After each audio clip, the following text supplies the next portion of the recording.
afisa habari wa mchezo namba 184 Young African Sports Club dhidi ya Simba Sports Club, lakini pia afisa habari wa bodi ya ligi kuu Tanzania.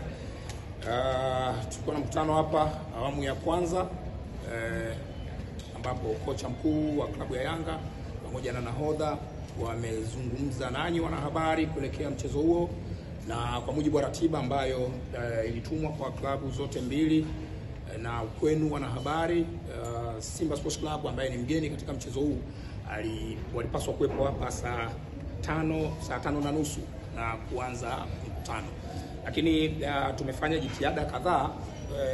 Bahati mbaya sana wahusika wamekuwa hawapatikani kwenye simu, kwa hiyo tunashindwa kuelewa changamoto hasa ni nini mpaka sasa hivi, lakini bado hawajafika kwenye eneo la mkutano.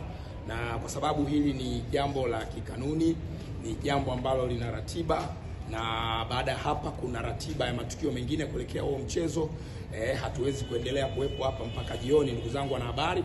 Kwa hiyo nitumie fursa hii kusema rasmi kwamba tunamaliza mkutano wetu rasmi, na kwamba taarifa nyingine zitatolewa hapo baadaye. Kwa hiyo kila kitu kiko sawa, na kwamba tumewakosa Simba Sports Club ili watueleze changamoto, kama kuna changamoto yoyote ambayo wamekutana nayo huko njiani wakiwa wanakuja au la. Kwa hiyo tunaendelea kuwatafuta, tutakapojua nini changamoto tutawajuza kupitia kurasa zetu za mitandao ya kijamii na maeneo mengine muhimu.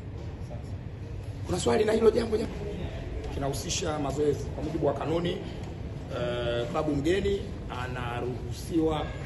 anaruhusiwa kufanya mazoezi kwenye uwanja wa mchezo angalau mara moja kabla ya siku ya mchezo. Siku ya mchezo ni kesho, na leo ni tarehe 24, na kanuni ile inasema kwamba ni muda ule wa mchezo, ambapo kwa mujibu wa ratiba yetu mchezo utafanyika saa 11 jioni. Kwa hiyo saa 11 jioni ya leo ndio muda wa kikanuni wa timu mgeni kufanya mazoezi kwenye uwanja wa Benjamin Mkapa. Lakini nimetumia neno wanaruhusiwa, halazimishi kwenda kufanya mazoezi. Baada ya hapa kuna kikao cha kitaalamu cha maandalizi ya mchezo.